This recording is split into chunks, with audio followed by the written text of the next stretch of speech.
ونعوذ بالله من شرور أنفسنا ومن سيئات أعمالنا من يهده الله فلا مضل له ومن يضلل فلا هادي له.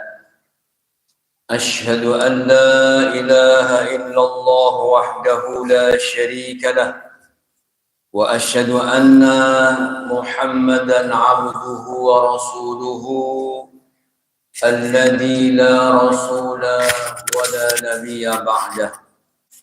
اللهم صل وسلم وبارك على محمد وعلى آله وأصحابه والتابعين أجمعين. أما بعد. قال الله تعالى في كتابه الكريم وهو أصدق القائلين: أعوذ بالله من الشيطان الرجيم. بسم الله الرحمن الرحيم. ومن يتوكل على الله فهو حسبه إن الله بالغ أمره قد جعل الله لكل شيء قدرا. Sadaqallahul Azim. Para bapak dan ibu, saudaraku sekalian, segenap jamaah Masjid Al-Azhar yang dirahmati Allah Subhanahu wa taala. Alhamdulillah, puji syukur mari kita haturkan keharibaan Allah Subhanahu wa taala dari lubuk hati kita yang paling dalam, karena Allah Subhanahu wa taala pencipta kita dan yang memberikan kehidupan kepada kita dalam dunia ini, serta Allah lah sebagai tempat bersandar dalam kehidupan kita untuk menghadapi segala keadaan, entah itu bahagia ataupun susah, gembira ataupun senang, lapang ataupun sempit. Disitulah kita bersandar hidup dan mati kita pada Allah Subhanahu wa taala. Bapak Ibu sekalian dirahmati Allah, malam hari ini satu tema disodorkan kepada saya tentang makna tawakal. Saudara sekalian, tawakal ini adalah salah satu ibadah hati, termasuk akhlak kita kepada Allah Subhanahu wa taala. Dan ini ibadah hati yang terpenting, karena tawakal ini konsekuensi dari keimanan kita pada Allah Subhanahu wa taala. Tawakal disebut sebagai bentuk penyerahan diri kita pada Allah Subhanahu wa taala secara totalitas. Bahkan juga di dalamnya ada permohonan pada Allah Subhanahu wa taala supaya kita mendapatkan pertolongan dari Allah Subhanahu wa taala, juga mencari ridha Allah Subhanahu wa taala. Seorang ulama berkata, tawakal ini hukumnya wajib. Bahkan kewajiban yang terbesar di antara kewajiban-kewajiban yang lain. Sudah sekalian rahmati Allah, menurut seorang ulama, tawakal ini menurut istilah syariat sebetulnya dari kata tawakkala, ya tawakkalu, tawakkulan.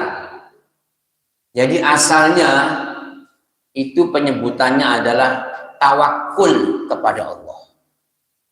Jadi dari tawakkala ya tawakkalu, tawakkulan. Jadi penyebutannya mestinya tawakkul kepada Allah.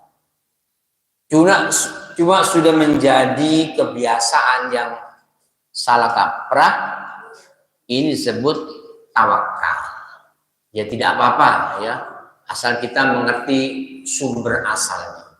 Seperti perkataan kita tentang qalbu yang maknanya adalah hati.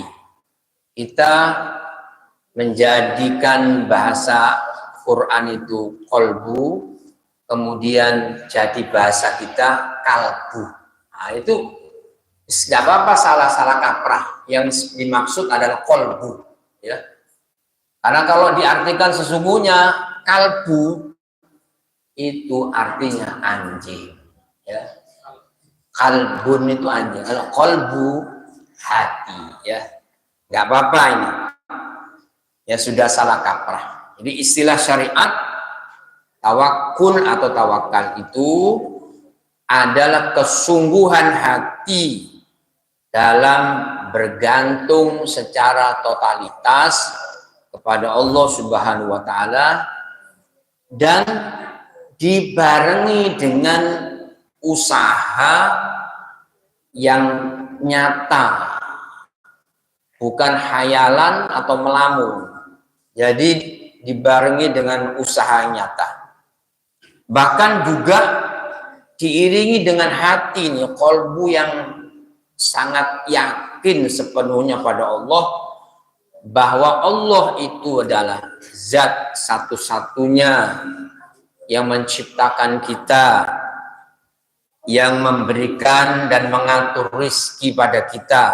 Dari situlah hati kita itu memiliki rasa senang, kadang rasa takut tidak dapat kebagian rezeki.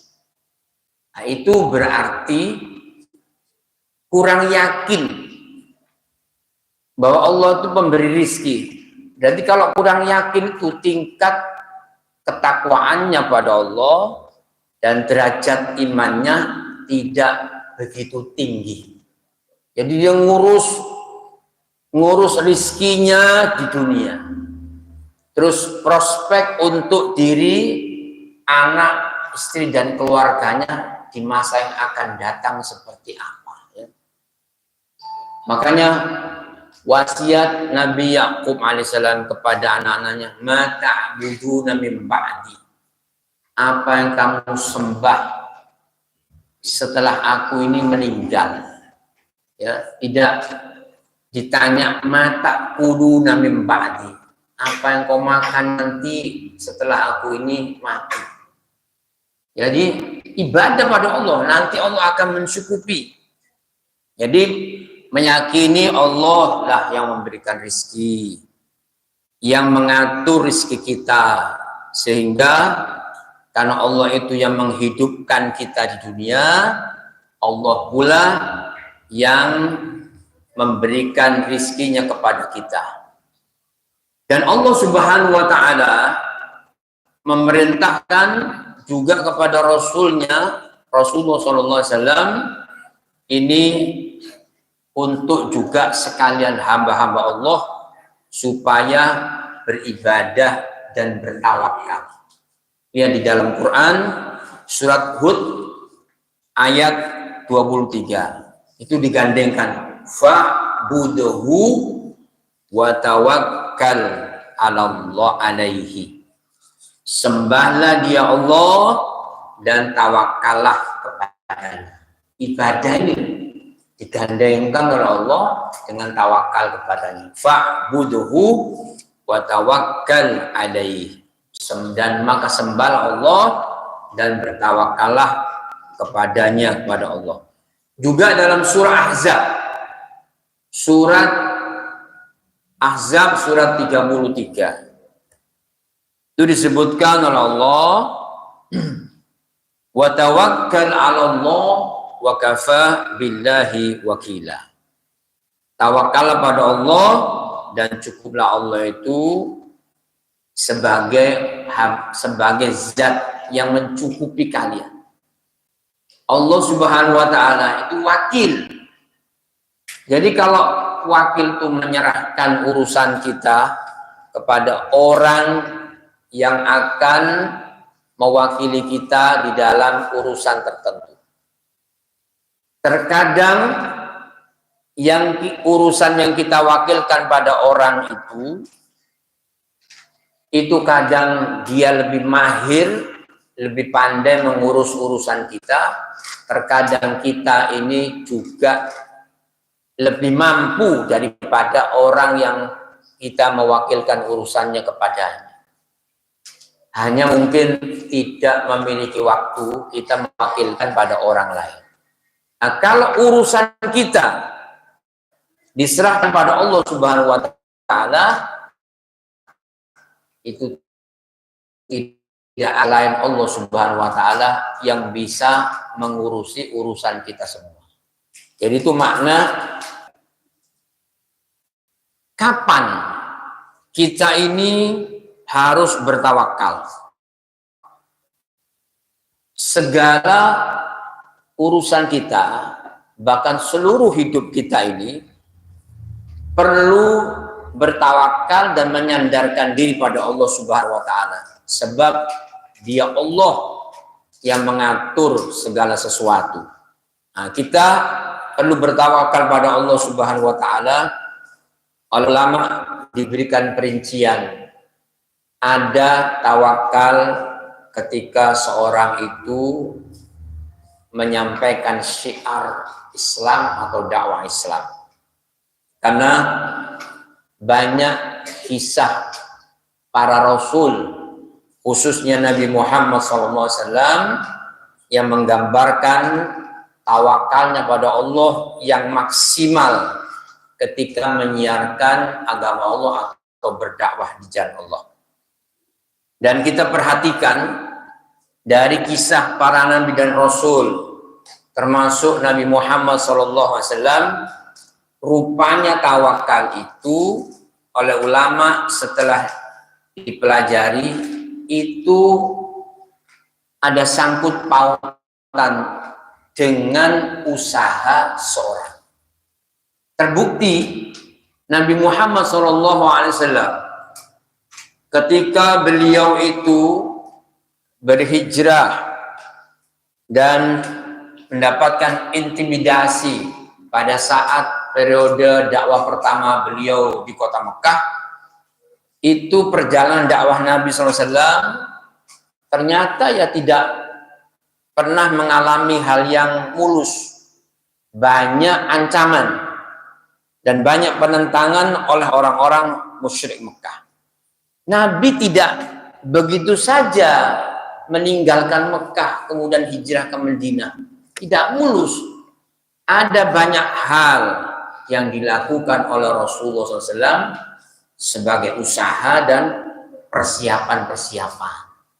Jadi bukan menyerahkan langsung pada Allah. Tidak, tapi apa? Diiringi usaha yang maksimal. Jadi Nabi SAW mau berangkat menuju Madinah atau Yasrib dulu namanya, itu masih membayar pada orang kafir yang loyal pada Rasulullah untuk dijadikan sebagai guide, penunjuk jalan. Ini usaha tawakal ini, ya. Ini usaha tawakal Rasulullah sampai membayar penunjuk jalan.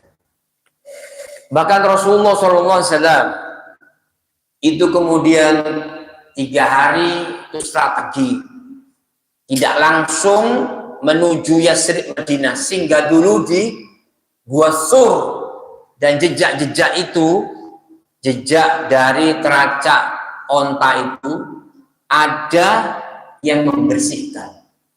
Dan itu juga bagian dari tawakal. Ini tidak sembarangan. Jadi ada yang menghapus jejak-jejak Rasulullah SAW, termasuk jejak ontanya. Ada yang menghapus. ada tugasnya, ada spionase. Dan kemudian saudara sekalian, ketika Rasulullah SAW sudah masuk ke dalam gua, namanya Gua Sur, yang disebut Jabal Nur, ya, namanya Gua Sur itu, sahabat Nabi namanya Abu Bakar Siddiq itu sudah mendengar, karena sudah masuk gua tuh, di atas itu terdengar kuda-kuda dari orang-orang kafir, pasti ketangkep, ya, sudah turun itu. Terus kata Nabi, kalau mereka tuh melongok ke gua, sudah langsung didapat. Nah, saat itulah butuh kepasrahan pada Allah Subhanahu Wa Taala, dan Nabi SAW ini tawakal beliau kala di Gua Sur, dan bandingkan dengan tawakal Rasulullah SAW pada saat itu menghadapi perang Badar. Ada dua hal di sini, ya. Tawakal Rasulullah SAW di Gua Sur karena saat itu bersama Abu Bakar Siddiq sangat takut sekali karena musuh ini sudah ada di dekat gua. Kalau seandainya melihat ke dalam lubang gua, sudah ketahuan, sudah tertangkap, ya, Rasulullah dan sahabat Abu Bakar Siddiq. Makanya saat itu seolah-olah tidak ada usaha lagi, ya. Mengapa? Karena sudah dekat musuh itu. Maka itulah dapat pertolongan dari Allah Subhanahu Wa Taala. Kemudian terjadilah apa yang disebut mukjizat itu, ya, pertolongan Allah lewat itu. Pertama, di gua itu langsung ketika Rasulullah masuk dan bersama Abu Bakar, langsung ditutup dengan sarang laba-laba, ya. Kemudian yang kedua, ada burung merpati yang sedang mengerami telurnya. Itu kalau orang menggunakan akalnya, orang-orang kafir sudah dekat mulut gua itu, kalau dirusak saja, tidak menggunakan akalnya, dia menggunakan akalnya. Kalau Muhammad masuk lubang gua ini, pasti sarang laba-laba yang menutupinya dan rusak. Dan ada, ya, sepasang dari merpati yang mengerami telurnya, itu pasti lari semburat persis di tengah-tengah dari lubang gua itu. Itu orang kamu menggunakan akalnya, justru keliru, ya. Jadi Nabi selamat dan jejak-jejak itu enggak ada yang menghapus, ya. Jadi cerita itu dua itu aja. Ada sarang laba-laba, kemudian merpati yang sedang ngerami telurnya. Nggak ada cerita yang ketiga. Kata guru-guru kita, ada cicak katanya. Katanya cicak-cicak di dinding. Dia merayap. Lalu dia berkata, cek, cek, cek, cek, cek, cek. Picak-picak. Nah, orang kafir jadi picak matanya, nggak bisa melihat Rasul. Nah, itu cerita tambahan, ya. Masa cek, cek, cek, picak, picak, picak. Masa orang cecek Arab bisa ngomong Jawa. Nah, itu cerita tambahan saja, ya. Loh, ini tawakal. Jadi Rasulullah berkata kepada Abu Bakar, karena sudah dilintasi nih gua di atas itu, dilintasi terus turun orang kafir, sudah dekat mulut gua, pasti ketahuan. Tapi kemudian tawakal pada Allah. Nabi berkata pada Abu Bakar, la tahzan, innallaha ma'ana. Innallaha ma'ana. Jangan kamu susah, jangan kamu sedih, wahai Abu Bakar. Asalnya kepada teman Rasulullah, sahabat Rasulullah. Sesungguhnya Allah bersama kita. Bersama di sini, ya, maksudnya Allah tidak berada dalam gua, bukan. Bersama, ya, Allah bersamanya itu Allah Maha melihat, mengawasi, melindunginya, ya, itu maksudnya penafsiran ulama, ya. Jadi itu tawakal Rasulullah, sudah tidak ada usaha lagi. Sehingga ketakutan Abu Bakar Siddiq. Bandingkan tawakal Rasulullah, kebalikannya, kalau di gua Sur itu, di Jabal Nur, Rasulullah berkata kepada Abu Bakar, la tahzan, innallaha ma'ana. Ya. Tapi ketika perang Badar, lihat Rasulullah tuh sampai menengadahkan tangannya ke langit, ya, berdoa, dan Abu Bakar itu apa? Memberikan saran, jangan kau susah ya Rasulullah, doamu itu sudah dikabulkan Allah Subhanahu wa Ta'ala. Ya, seolah-olah Rasul tidak tawakal juga Rasulullah, bahkan tawakalnya tinggi. Mengapa demikian? Ya, karena Rasulullah berdoa itu sebab masih ada usaha. Karena orang kafir yang datang dari kota Mekah itu masih berkumpul di daerah Badar. Jadi Rasulullah SAW masih bisa mempersiapkan besoknya. Itu usaha, ya.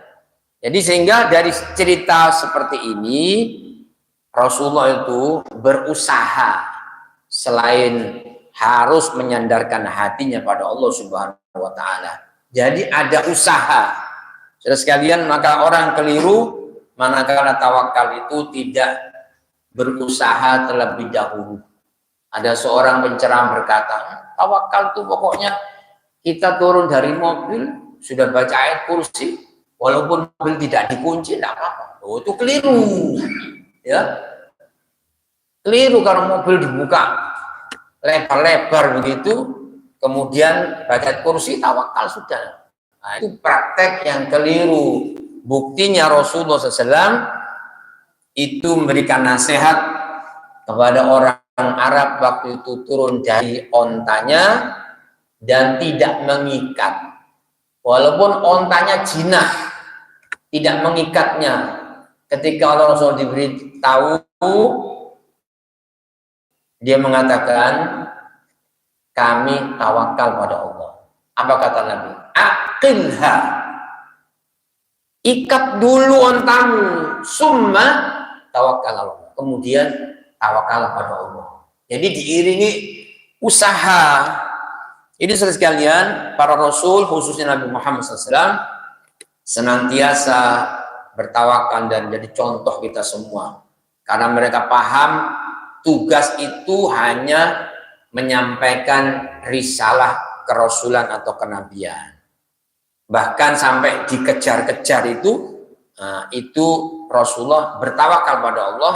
Perkara hidayah itu bukan di tangan para nabi.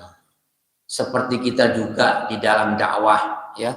Ini contoh bahwa dakwah itu harus bertawakal, dan dakwah yang benar itu pasti sunnatullahnya itu memiliki musuh. Ya. Kalau dakwah itu selalu dicintai, sampai orang-orang kafir itu senang, orang-orang musyrik itu senang. Mengapa? Kayak setuju semua itu, ya. Segala kesyirikan, kekufuran itu disetujui gitu, ya. Dan disebut toleran. Maka senanglah orang-orang musyrik atau orang-orang kafir. Nah, dari situ ya nggak perlu berdakwah itu, ya. Itu namanya menyerahkan diri kepada selain Allah Subhanahu wa Ta'ala. Karena itu Allah mengatakan di dalam surah Maidah ayat 88, ma'ala rasuli illa al-balagh wallahu ya'lamu ma tubduna wa ma taktumun. Dan tidaklah Rasul itu hanya al-balagh, ya, menyampaikan. Wallahu ya'lamu ma tubduna wa ma taktumun. Dan Allah lah yang mengetahui apa yang mereka tampakkan dan apa yang mereka sembunyikan, ya. Apalagi tidak ada paksaan di dalam memeluk agama Islam. Termasuk tidak ada paksaan ini, umat Islam yang penuh toleran dan tetap bertawakal pada Allah. Walaupun Anda itu toleran, ya, itu pasti dimusuhi. Dan itu memang jalan dakwah. Sampai kalau disukai orang-orang musyrik, nggak ada lawannya, ya. Nah, itu nanti dakwahnya dipertanyakan. Apa yang selama ini disampaikan? Kok sampai orang-orang musyrik, orang-orang kafir, orang-orang ahlul bid'ah itu senang? Berarti ada sesuatu yang salah, ya, tidak benar-benar disampaikan sehingga semua orang itu suka. Itu dipertanyakan. Dan ini juga ada tanggung jawab, ada yang disembunyikan karena ini kalau disampaikan nggak disukai orang. Nah, berhati-hati, ya, karena Allah mengatakan dalam Quran itu, innal ladzina yaktumuna ma anzalallah, sesungguhnya orang-orang yang menyembunyikan apa yang telah diturunkan Allah itu kelak dilaknat oleh Allah Subhanahu wa taala. Dan Nabi berkata, man katama ala ilmin, barang siapa yang menyembunyikan ilmu, nanti kata Rasulullah, uljima, dia itu akan digunting, dikekang lidahnya dengan api neraka. Uljima minan nar yaumal qiyamah, ya. Nah, dari situlah dakwah itu pasti banyak musuhnya. Nah, perlu tawakal yang sangat tinggi. Kemudian tawakal yang kedua, tawakal ketika memutuskan hukum. Jadi Rasulullah SAW itu senantiasa menyerahkan segala urusan dan tawakal pada Allah.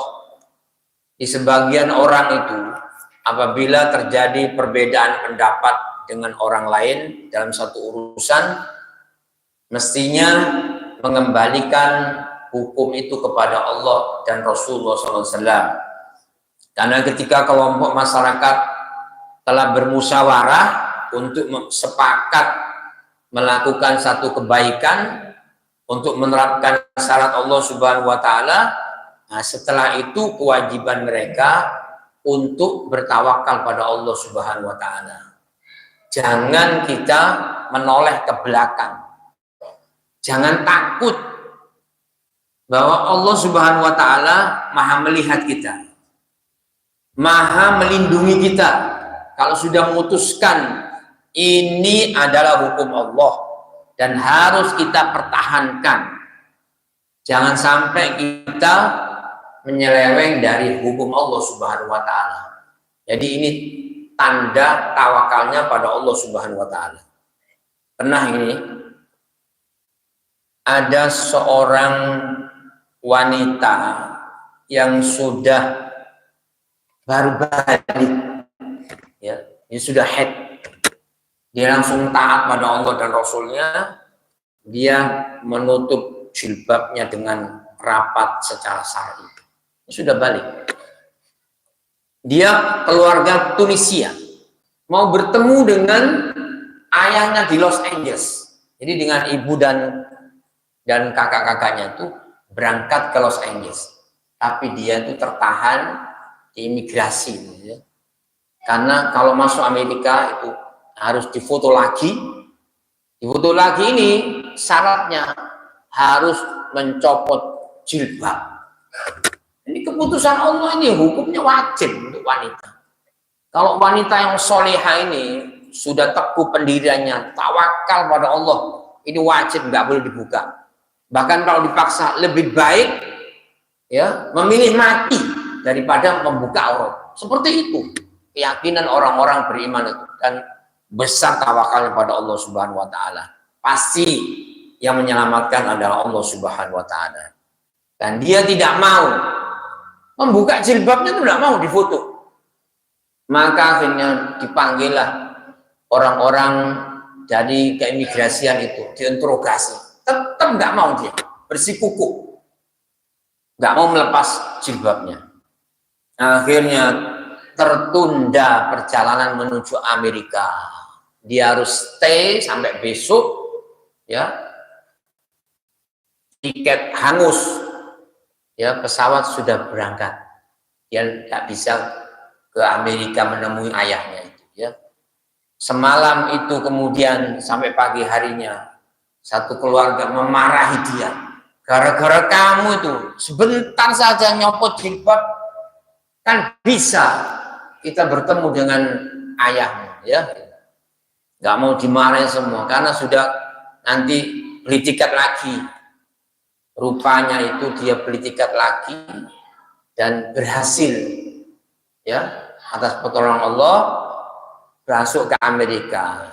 Nah, disitulah dia bertemu dengan ayahnya. Kata ayahnya, selamat, selamat, selamat. Ada apa sebetulnya? Pesawat yang sebelum itu mau dinaiki jatuh semua mati. Itulah Allah Subhanahu Wa Taala melindungi.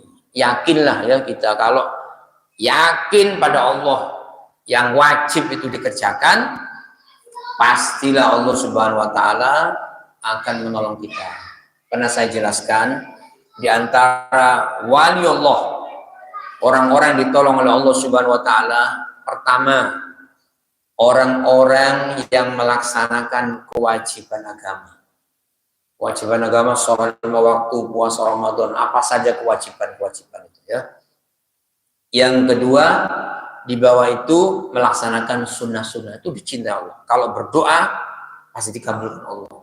Yang ketiga, dia betul-betul menghindari dari yang dilarang oleh Allah Subhanahu Wa Taala. Ini orang yang dicintai Allah Subhanahu Wa Taala, ya.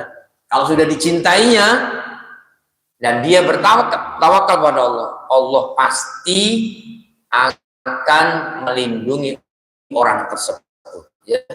Dan Allah mengatakan ini supaya kita tawakal.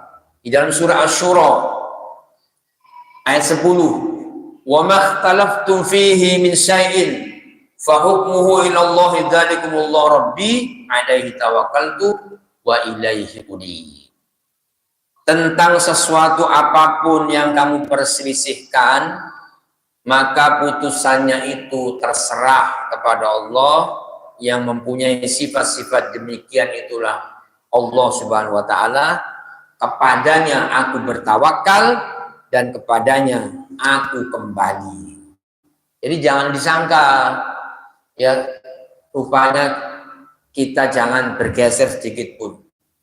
Melaksanakan yang diwajibkan Allah itu, hukum-hukum yang wajib kita laksanakan itu dahulukan, paling dicinta Allah. Kemudian meninggalkan yang dilarang oleh Allah Subhanahu Wa Taala. Itu nanti tawakal kita betul-betul sempurna di hadapan Allah Subhanahu Wa Taala. Kemudian saudara sekalian, tawakal kita saat menghadapi jihad, memerangi musuh-musuh Allah, ya. Jangan kita menduga negeri kita masing-masing di berbagai negeri muslim itu, jangan disangka itu adalah aman. Nggak ada aman itu di dunia ini. Selama kita masih di dunia dan belum negeri kita itu belum diatur oleh syariat Islam, jangan mimpi negeri itu akan aman, umat Islam akan terlindungi, ya. Jadi diupayakan terus, namanya itu tawakal ketika kita berjihad memerangi musuh-musuh Allah. Karena tujuan berjihad itu apa, ya? Tujuan perang dalam Islam untuk menciptakan kedamaian, supaya kita beribadah bisa dengan leluasa, menegakkan tauhid, kemudian bisa mempraktekkan syariat Allah. Itu dilalui apa? Dengan perang dulu, sehingga negeri bisa menjadi aman. Makanya orang-orang tua kita dahulu kala itu melakukan peperangan sampai negeri kita ini jadi aman karena terusirnya penjajahan. Nah, amannya kita sekarang ini bisa kita bertaklim, bisa sholat jamaah, itu hasil dari peperangan orang-orang tua kita dulu, ya, yang penuh tawakal pada Allah Subhanahu Wa Taala. Seandainya nggak mau berperang dan kemudian negeri kita dulu disebut Nusantara, itu terjajah, ya, terjajah, dan yang berkuasa komunis yang melakukan pemberontakan tahun 47, 48 sampai 30 PKI itu ya Gestapo, itu negara kita nggak aman. Makanya perlu bertawakal ketika berjihad memerangi musuh-musuh Allah, ya. Walaupun dengan kemampuan persenjataan dan pasukan yang memadai, dilengkapi dengan strategi perang yang jitu, tawakal ini tetap tidak boleh dilupakan. Ya, jadi nggak boleh sombong, harus bertawakal pada Allah Subhanahu wa Ta'ala. Makanya di dalam Quran itu, walaupun kaum muslimin memenangkan dalam perang Badar, itu Allah mengatakan wa ma ramaita id ramaita walakin Allah rama, ya. Allah mengatakan dalam surah Al-Anfal itu, wa ma ramaita, bukan kamu yang melemparkan panah atau tombak itu, walakin Allah rama, tapi Allah, ya. Jadi umat Islam ini setelah tawakal dan dia memenangkan peperangan, itu tidak boleh takabur. Itu semua pertolongan Allah Subhanahu wa Ta'ala, ya. Dan ayat itu boleh kita baca manakala orang itu bertempur dengan musuh. Karena ini pengalaman seorang ulama, Abdullah Azzam, seorang ulama Palestina, ketika dia berjihad di Afgan, baca sebuah buku yang ditulis oleh Abdullah Azzam, Dr. Abdullah Azzam, itu ayatul Rahman fi jihadil Afghan, tanda-tanda kebesaran Allah saat jihad di Afghanistan, ya. Itu bagus sekali, yang kemudian menginspirasi seorang imam namanya Imam Samudra, ya. Itu bukan bagian kita di bahasan lain tuh, ya. Dia terinspirasi aja, ya. Dia di sana pelatih itu, ya.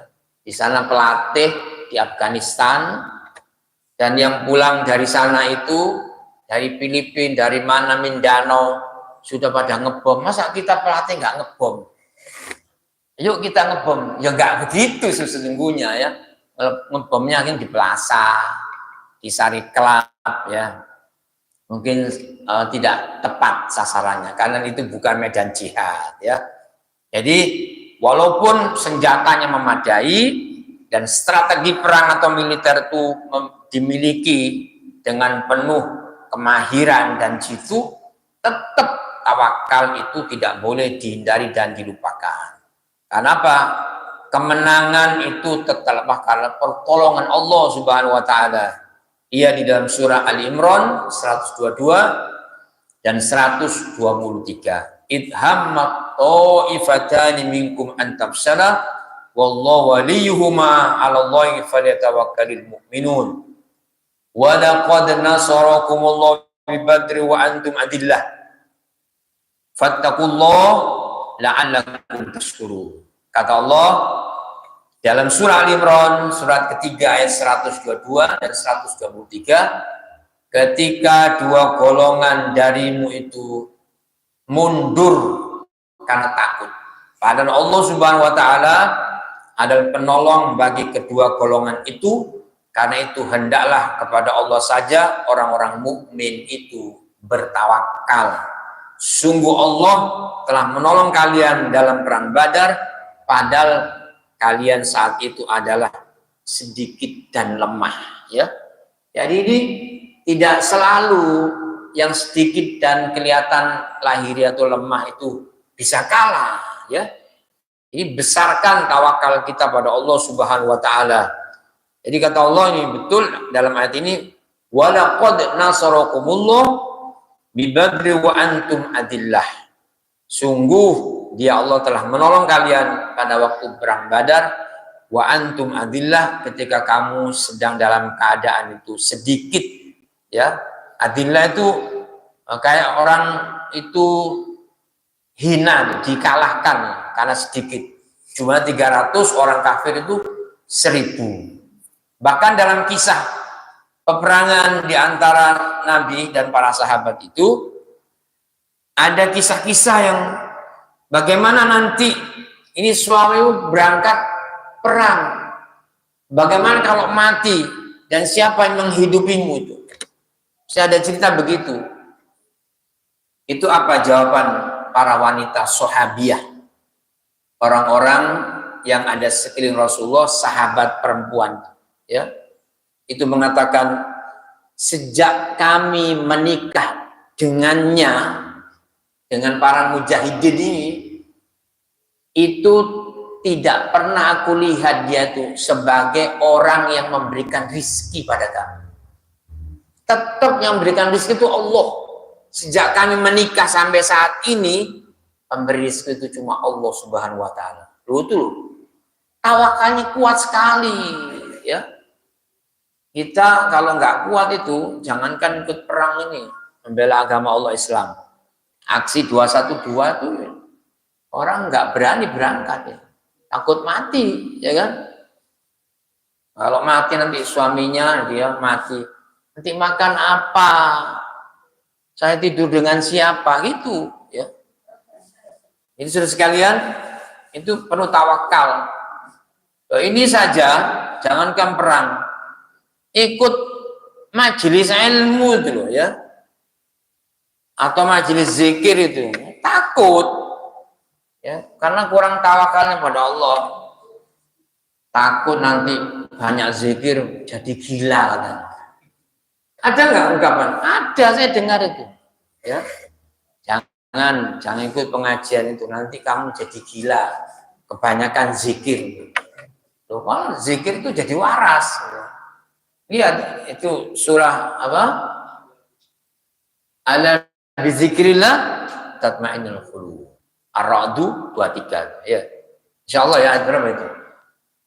Nah, ala bizikrillah tatma'innul qulub. Ingatlah dengan zikir pada Allah, hatimu menjadi tenang, ya. Enggak ada zikir itu menjadi gila, ya, kecuali zikir yang keliru atau sholawat yang keliru.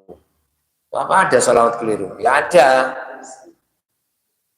Ada sholawat keliru, judulnya sholawat Nabi, namanya sholawat Qodduka. Lihat aja, bacaan kita kan bukan hanya buku, majalah, tapi bacaan kita kan juga channel YouTube. Tidak tahu Habib siapa itu. Sholawat Qodduka.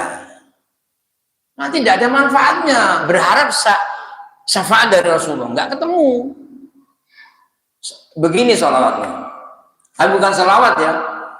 Qaddukal mayyas ya umari ya husainal ban kal yusri anta ahlan nas fi nadhari jalla man sawwa ya qamari. Seneng rame itu karena lagu terus diulang-ulang. Dikira pujian pada Rasulullah, sholat pada Rasulullah, padahal bukan. Itu kalau dipencet, ya, di YouTube itu saya Sabah atau yang nyanyi. Itu di Lebanon atau Syria itu. Itu memuji, menggambarkan indah dan cantiknya seorang itu, pinggulnya bergoyang-goyang. Jadi bukan sholawat itu.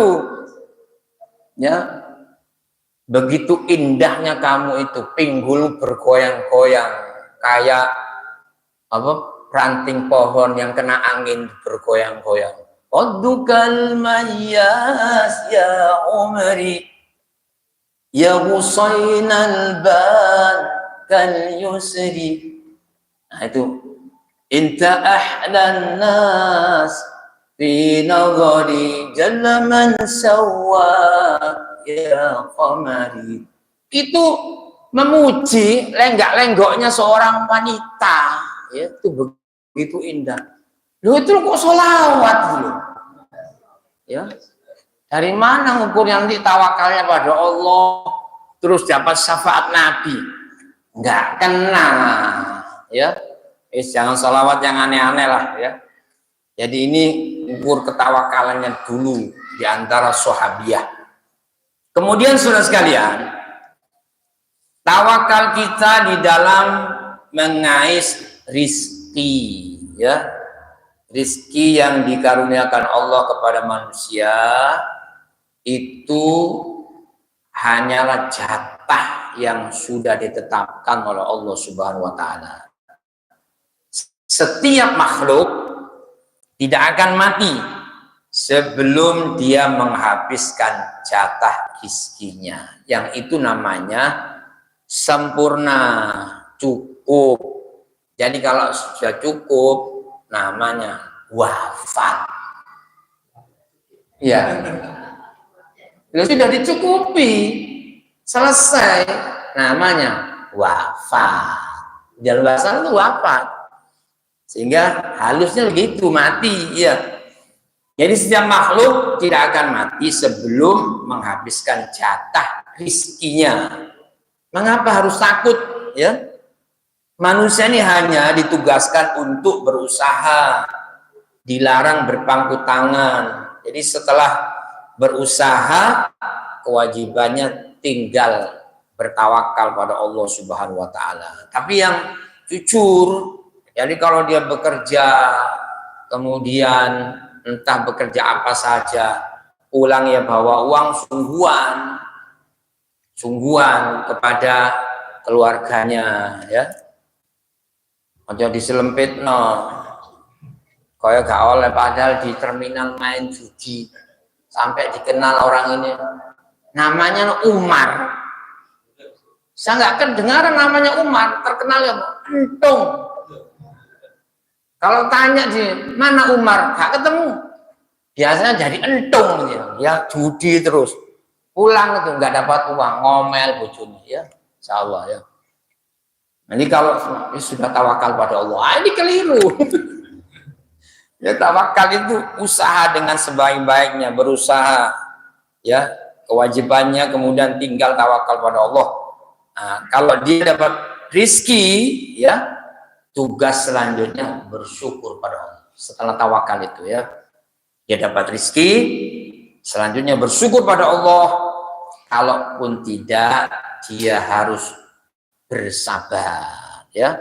Sampai seorang ulama di Syria itu kalau berdoa, ya Allah, berikan kami rizki seperti rizkinya burung bugos. Burung bugos, doa seperti itu ya boleh aja, ya. Burung bugos itu ternyata seperti burung gagak, ya. Burung gagak itu kalau dia itu bertelur dan mengerami telurnya, itu menetas, anaknya itu putih. Dia nalurinya, ini ternyata bukan anak saya ini. Karena gagak itu mesti warnanya hitam, ya. Kecuali namanya gagak dicat. Nah, kok dia putih, mestinya hitam.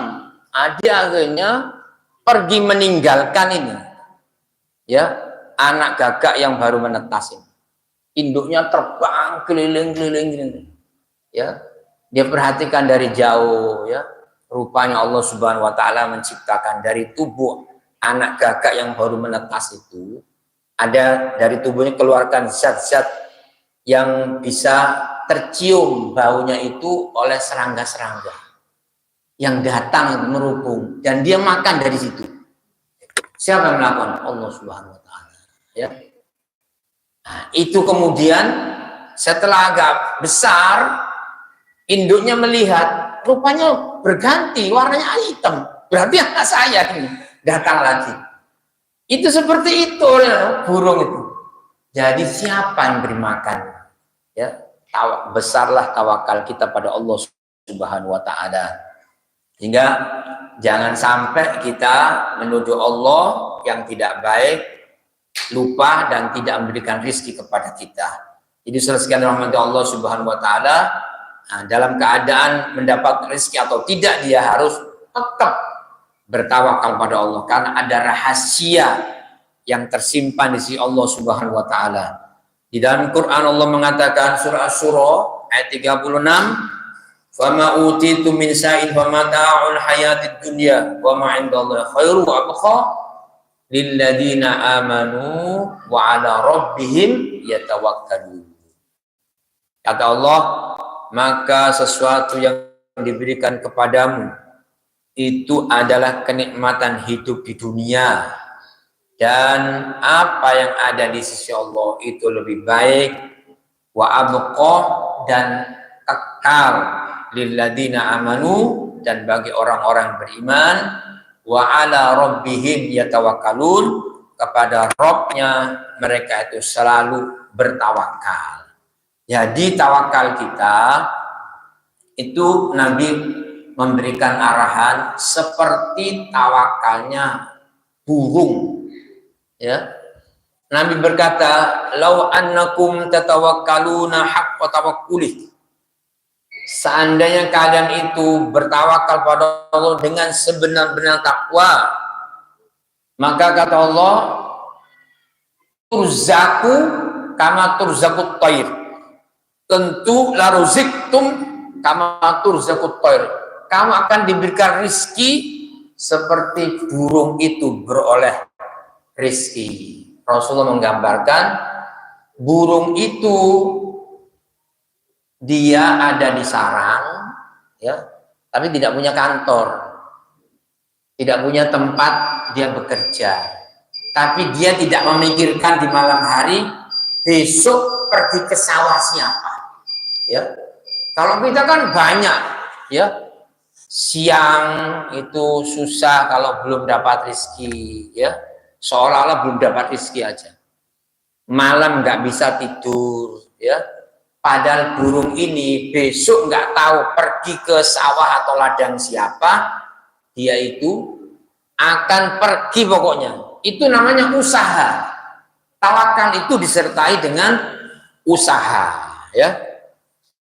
Nah, setelah itu burung itu semua bertawakal pada Allah Subhanahu wa taala. Jadi kalau kita sudah memiliki kedekatan kepada Allah seperti burung ini, nggak memikirkan, ya, rizki semua ditanggung oleh Allah Subhanahu wa taala, pasti kita akan dicukupi. Makanya wa may yatawakkal 'ala Allah fa huwa hasbuh.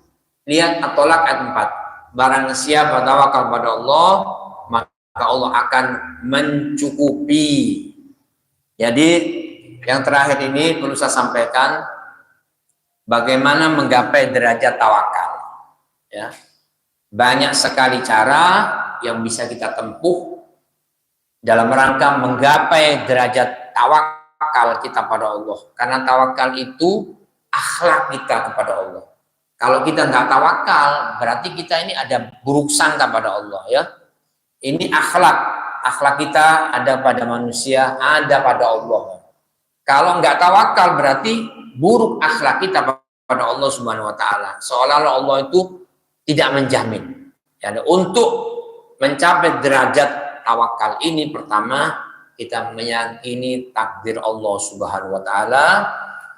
Seberapapun sebab atau usaha yang dilakukan oleh seseorang, maka semua itu hasilnya tergantung kepada takdir Allah atau dalam ketentuan Allah. Kata Nabi SAW, kataballahu maqadiral khalaiq.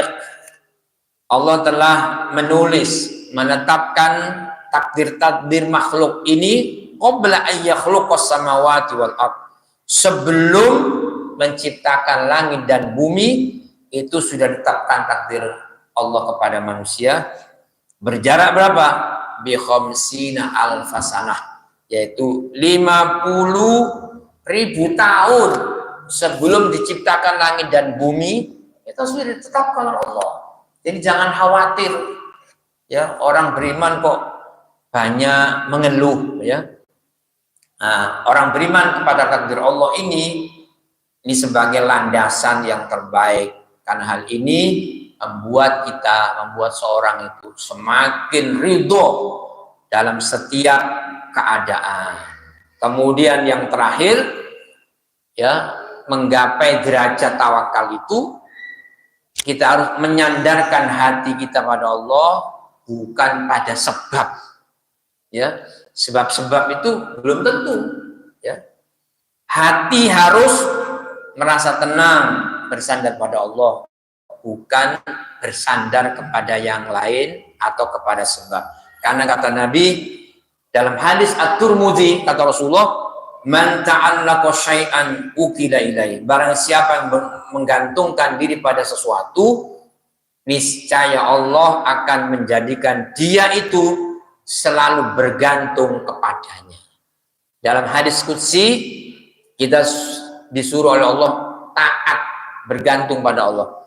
Barang siapa yang tunduk pada Allah, maka segala sesuatu itu akan ditundukkan kepadanya, ya, pada orang tersebut. Jadi maksud hadis ini, siapa yang menggantungkan diri dengan sesuatu, niscaya Allah akan menjadikan dia selalu bergantung padanya. Dalam terangan oleh ulama disebutkan, jika dia bergantung pada selain Allah, maka Allah pun akan berlepas diri darinya dan membuat hatinya ini tergantung pada selain Allah Subhanahu wa Ta'ala. Semoga kita semua dijadikan oleh Allah selalu orang yang tinggi takwanya pada Allah dan tinggi derajatnya di bidang tawakal kepada Allah Subhanahu wa Ta'ala. Semoga ada manfaatnya. Ditunda dulu pertanyaannya. Semoga kita selalu dilindungi oleh Allah dan mendapatkan keberkahan rezeki kita. Selalu yakin pada Allah Subhanahu wa Ta'ala akan meluaskan rezeki kita dalam kehidupan ini. Amin ya rabbal alamin. Subhanakallahumma hamdika asyhadu an la ilaha illa anta astaghfiruka wa atubu ilaik. Assalamualaikum warahmatullahi wabarakatuh.